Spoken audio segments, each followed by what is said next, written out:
Jangan lupa subscribe YouTube channel Metro TV News dan jangan lupa nyalakan notifikasinya.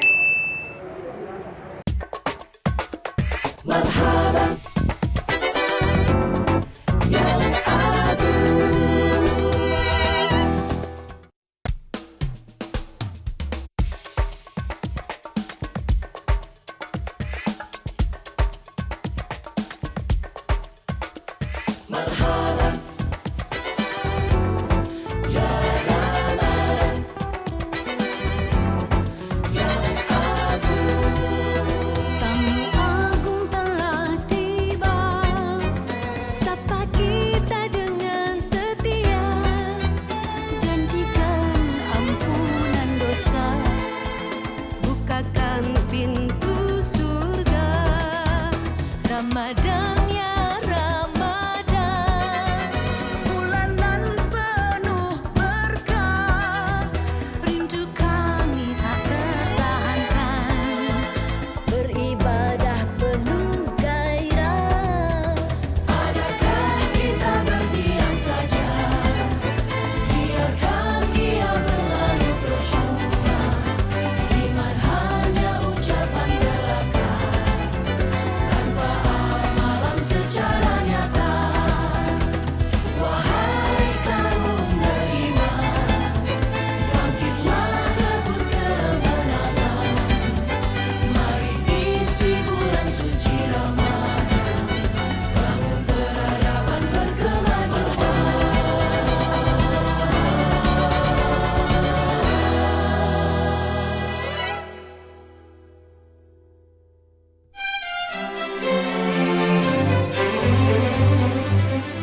Masyarakat Maluku mengenal ajaran Islam pada tahun 1324 sejak kedatangan Islam melalui para pedagang Arab untuk mencari cengkeh dan buah pala, hingga kemudian terbentuk kerajaan Ambon bercorak Islam, salah satunya Kesultanan Hitu di Maluku Tengah.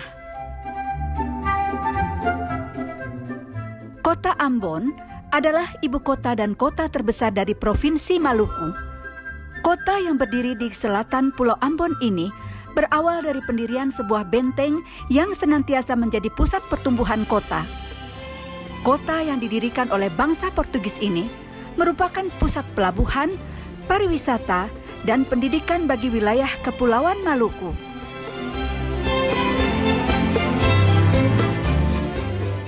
Eksotisme dan keindahan alam di wilayah Ambon yang luar biasa telah membuat kota terbesar di Maluku ini mencuri perhatian banyak traveler. Sebut saja Jembatan Merah Putih sebagai ikon kota Ambon, Pantai Pintu Kota, Pantai Ora, Seram Utara, Pulau Molano, dan pantai dengan julukan pasir terlembut di Asia, yaitu Pantai Ngurbloat. Benteng segi 5 yang mendunia, Benteng Belgica di Banda Neira, dan tentu saja Masjid Wapawue yang dibangun pada tahun 1414, merupakan masjid tertua sebagai tempat ibadah bersejarah dan tempat pertama penyebaran agama Islam di Maluku.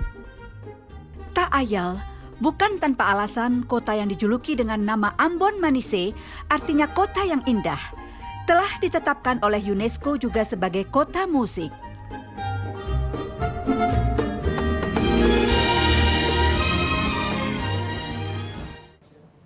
Beda tadi kalau kita lihat keindahan Maluku itu, saya jadi teringat ya, di beberapa daerah itu memiliki ciri khas sendiri-sendiri. Kalau naik perahu di atasnya itu, di bawahnya kelihatan itu, pasir, batu-batuan, indah sekali. Ini sebenarnya pengaruh apa sebuah daerah bisa kotor, bisa bersih, seperti Maluku itu kan indah sekali. Apa pengaruhnya sebenarnya? Ya. Saya kira ada faktor ilahi tadi ya. Allah Subhanahu wa taala telah menakdirkan suatu daerah dengan kekhasannya masing-masing.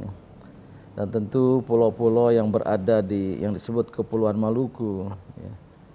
Walaupun di atasnya secara geografis itu adalah lautan teduh ya, Samudra Pasifik, tapi mungkin ombak tidak langsung ya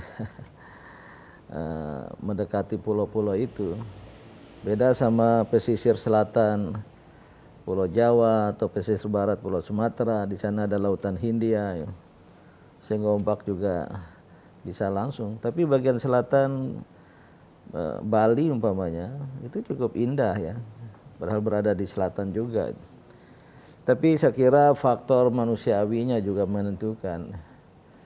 Mungkin kalau masyarakat yang ada di sekitar pulau itu ya, tidak agresif untuk merusak alam, sehingga pantai-pantainya relatif terjaga, dan bahkan mungkin ya pantai-pantainya masih asli ya, belum tersentuh oleh tangan-tangan manusia. Tapi khusus Maluku ini, terutama yang di bagian selatan dan yang berikotakan Ambon ini juga kaya dengan nilai budaya. Alamnya memiliki kekhasan, manusianya juga memiliki wataknya sendiri. Menarik orangnya itu. Gampang apa namanya? Supel gitu ya, gampang bergaul gitu sama. Ya. Mereka akrab. Dan memang ya di kawasan ini terkenal dengan etos persamaan manusia. Sebagaimana yang akan kita bahas ini ada falsafah hiti-hiti, hala-hala. Ternyata apa yang disebut dalam peribahasa bahasa Indonesia, ringan sama dijinjing, berat sama dipikul. Ini yang saya kira menarik dan penting untuk kita pahami, dan bila perlu nanti bisa menjadi kearifan nasional ya, milik seluruh Ini bangsa. semacam gotong royong gitu Bede. Ya, Bersama-sama gitu. Ya, yang sangat kuat ya, diamalkan oleh masyarakat di Maluku sana gitu. Walaupun mereka berbeda agama dan juga berbeda subsuku yang ada di Maluku sana itu.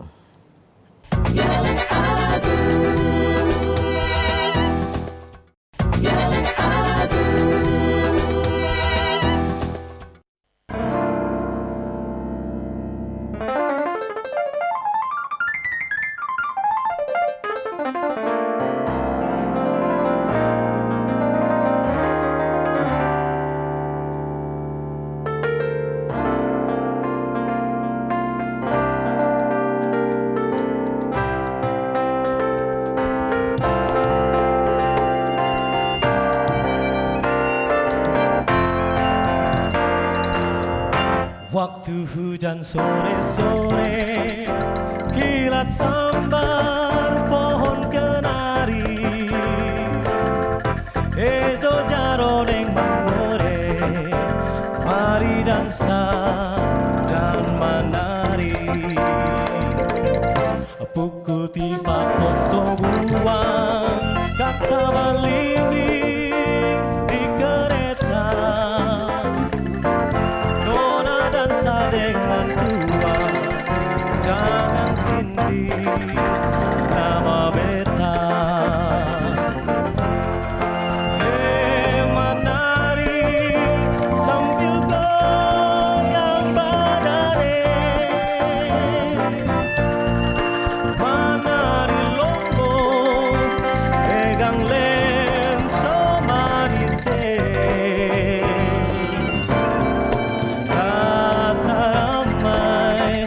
Jangan pulang dulu.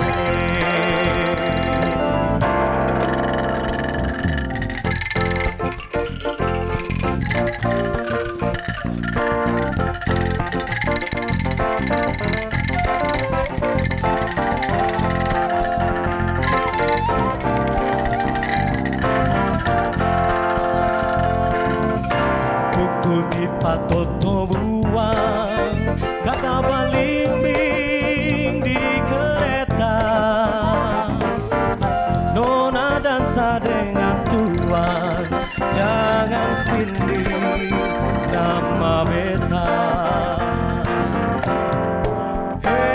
Menari sambil goyang badane, menari lombo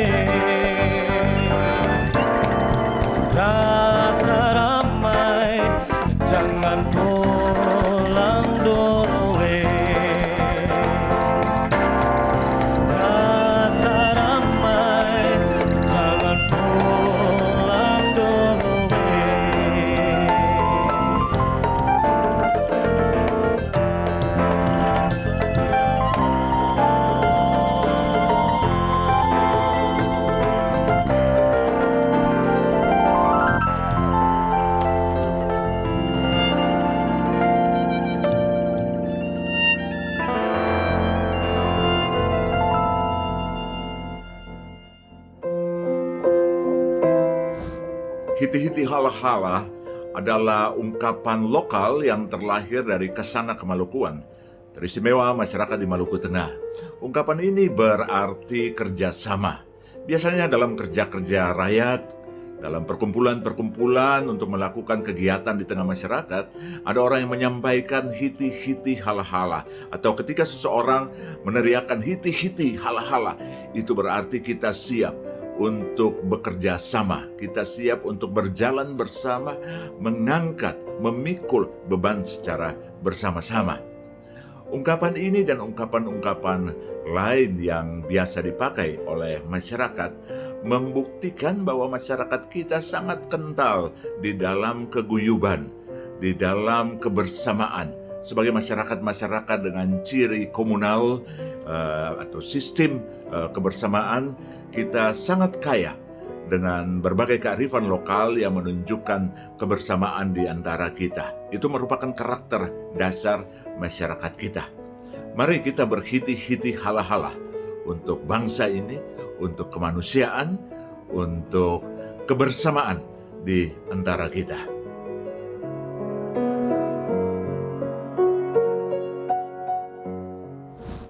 Jadi walaupun peribahasa, falsafah dengan kata yang singkat, hanya dua kata, hiti dan hala, yang sama-sama diulang, hiti-hiti, hala-hala, ternyata mengandung arti yang dalam dan panjang, yang sudah dijelaskan tadi itu.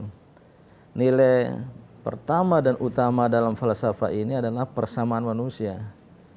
Bahwa manusia itu ada persamaan, tidak ada perbedaan antara suku yang satu dan suku yang lain. Tidak ada perbedaan antara bangsa satu dan bangsa lain.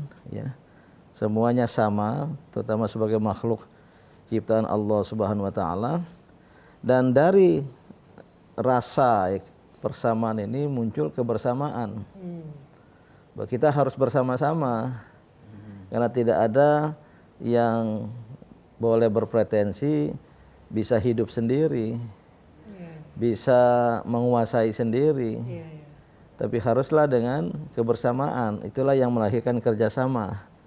Kalau yang ringan ya mari sama-sama kita jinjing. Jangan kamu sajalah yang menjinjing, sama-sama kita jinjing. Apalagi yang berat, jangan suruh orang tertentu, kelompok tertentu yang memikulnya, kasihan nanti dia. Enggak ada yang dominan lain, gitu. ya. Jadi di dalam ringan sama dijinjing, berat sama memikul, dipikul, hiti-hiti, hala-hala ini ada sangat kuat sekali ya prinsip kebersamaan, kerjasama yang melahirkan perasaan senasib sepenanggungan. Ya. Ini antara lain yang bisa kita pahami ya dari falsafah. Ya. Yang saya senang dengan falsafah kearifan lokal Maluku ini, kata-katanya singkat ya. Hiti-hiti, hala-hala, bukan ya lulu gue. Itu kebalikan ini, kamu-kamu, saya ya, atau lulu gue. Nah, itu bertentangan dengan ringan sama dijinjing, berat sama dipikul, atau hiti-hiti, hala-hala ini gitu.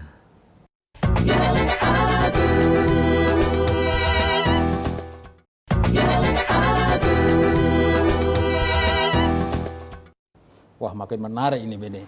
Ini apakah jargon hiti-hiti halala ini juga termaktub dalam ajaran agama kita Bene? Ya, karena ini bersifat etika atau moral, ya, maka boleh jadi ya, agama-agama ikut mengajarkannya. Boleh jadi dari kitab suci maupun dari katakanlah dalam Islam hadis. Paling tidak kata hikmah. Ini dulu prinsipnya. Dan walaupun kearifan lokal dari daerah ke daerah ini tidak selalu dikembangkan dengan cara mengangkat pesan-pesan agama, tapi lebih merupakan permenungan dari seorang pemikir daerah tersebut, lahirlah kesimpulan yang bersifat kearifan lokal yang merupakan nilai-nilai etik dan moral. Nah, kalau dari sudut Islam, saya kira cukup banyak ya.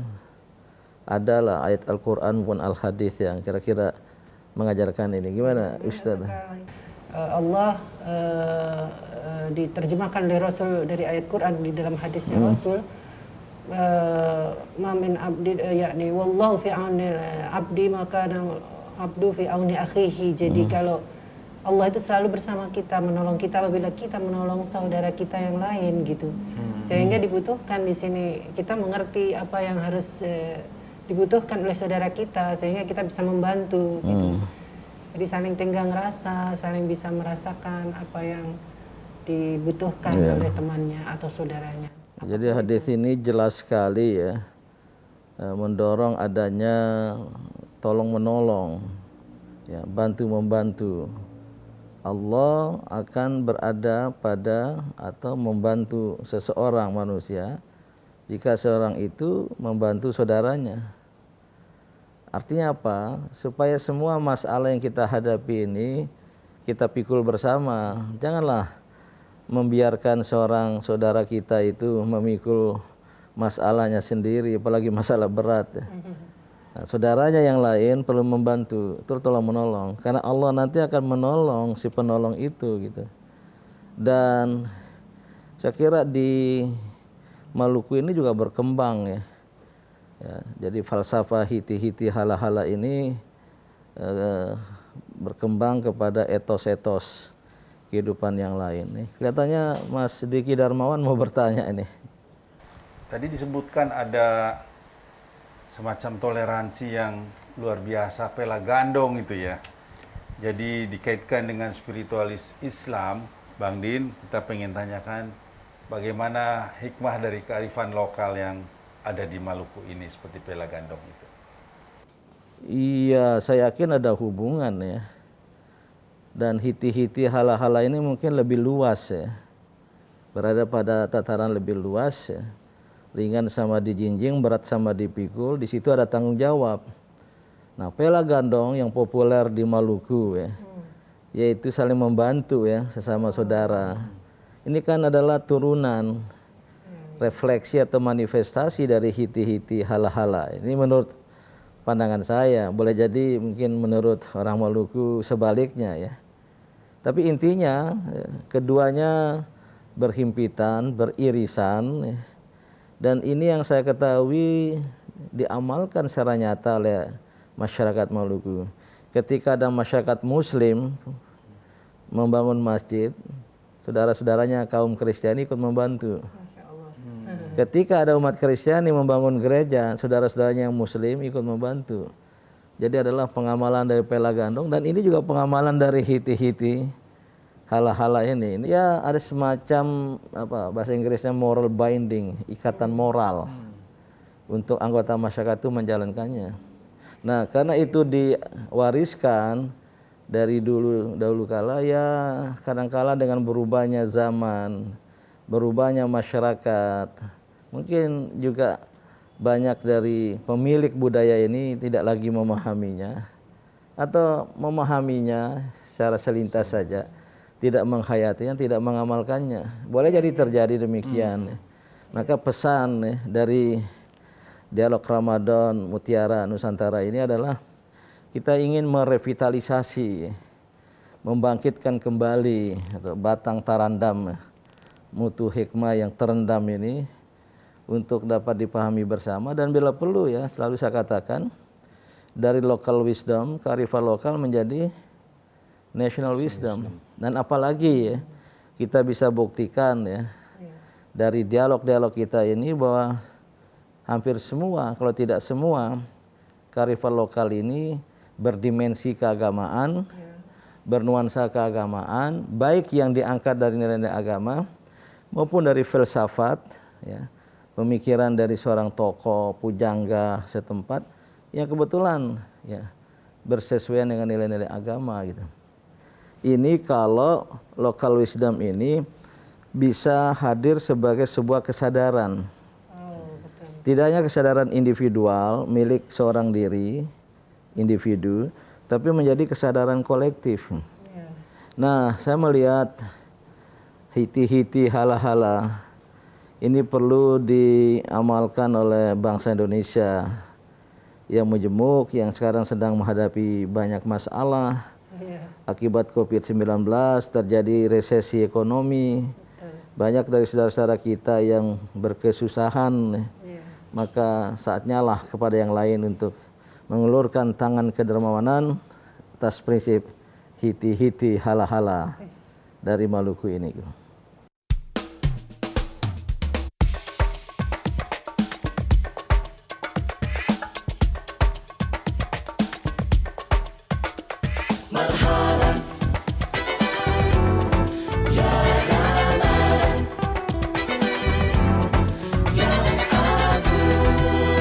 Tamu agung telah tiba, sapa kita dengan setia, janjikan ampunan dosa, bukakan pintu surga. Ramadan ya Ramadan, bulan nan penuh berkah, rindu kami akan Metro TV